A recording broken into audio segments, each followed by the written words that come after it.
Saya tidak melihat adanya unsur-unsur yang seperti itu sepanjang yang saya ikuti.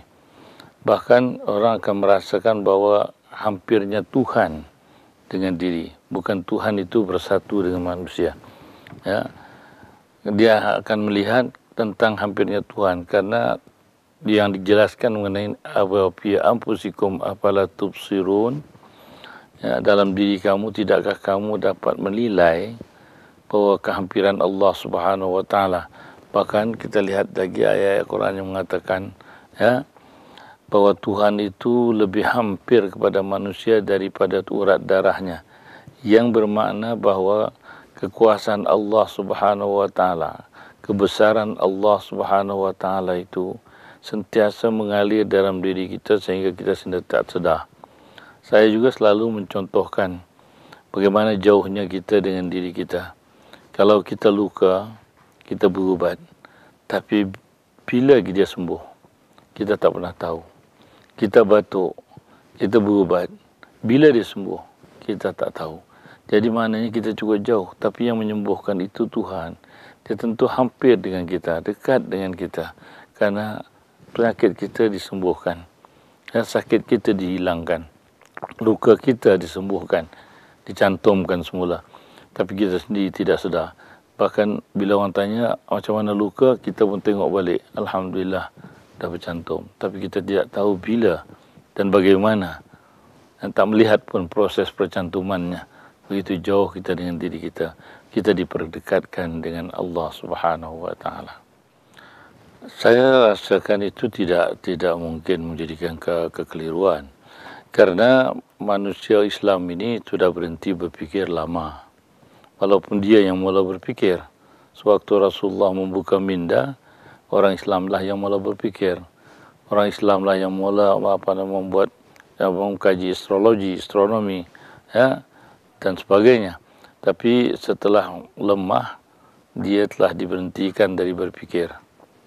Yang penting penjajah telah mengubahnya, sikapnya berpikir. Jadi sekarang bila sampai timbul masalah yang disebutkan di dalam Al-Quran itu, sedangkan dia tidak berfikir, dia tidak mengerti. Maka itu kita harus fahamkan bahawa penyelidik-penyelidik barat atau penyelidik-penyelidik timur, orang-orang ilmuwan yang telah membuat kajian, mendapati perkara ini sama yang disebut Al-Quran. Maka itu benar Al-Quran. Sedangkan mereka hanya mendapati walaupun keadaan manusia begitu maju, tapi baru kemarin saja berjumpa. Sedangkan Rasul telah menceritakan sudah begitu lama, ribuan tahun. Jadi saya rasa itu cukup penting. Perbandingan itu adalah penting untuk memperlihatkan bahawa kajian manusia sendiri juga mendapati benar apa yang disebut oleh Al-Quran, walaupun mereka tidak beriman. Mereka tidak beriman itu karena mereka tidak mengkaji Al-Quran dari segi untuk beriman. Mereka membaca Al-Quran mencari ilmu. Jadi mereka dapat ilmu apa yang dapat, tapi mereka tidak beriman dengan Allah SWT. Pada saya dia akan menimbulkan rasa mahabbah, hubungan kasih sayang sesama muslim. Jadi ini tidak boleh dipanggil ta'assub, karena kita wajib dalam Islam meletakkan bahawa persaudaraan itu wajib. Yang pertama sekali hubungan dengan kedua ibu bapa, kaum kerabat. Yang kedua saudara yang seagama. Yang ketiga baru saudara manusia yang tidak seagama. Tapi yang diutamakan ialah yang pertama kerabat, yang kedua saudara Islam. Yang ketiga itu sebagai take and give, ataupun kita kata untuk kita hanya dalam ambil mengambil untuk membuat kemajuan dalam hidup di dunia ini.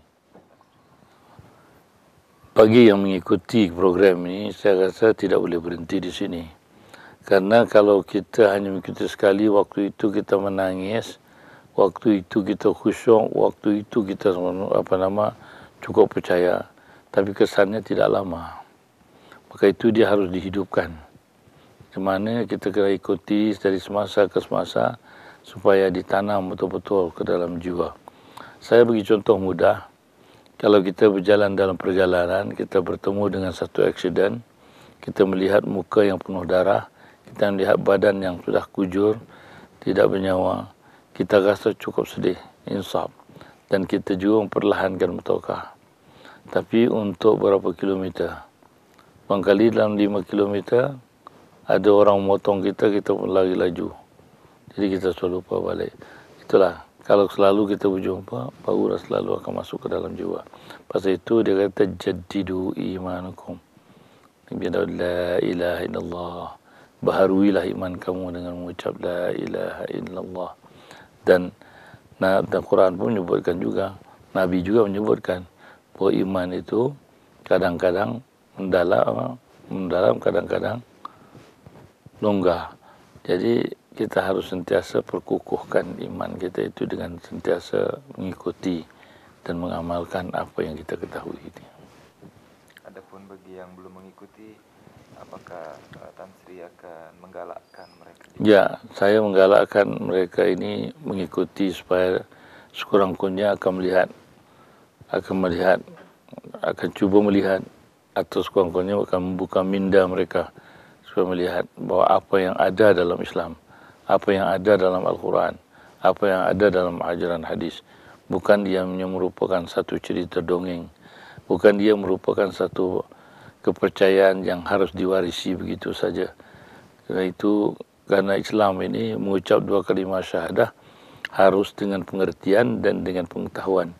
Jadi kalau tidak erti, tidak ada, maka itu taklid namanya. Bila taklid tidak dapat diterima.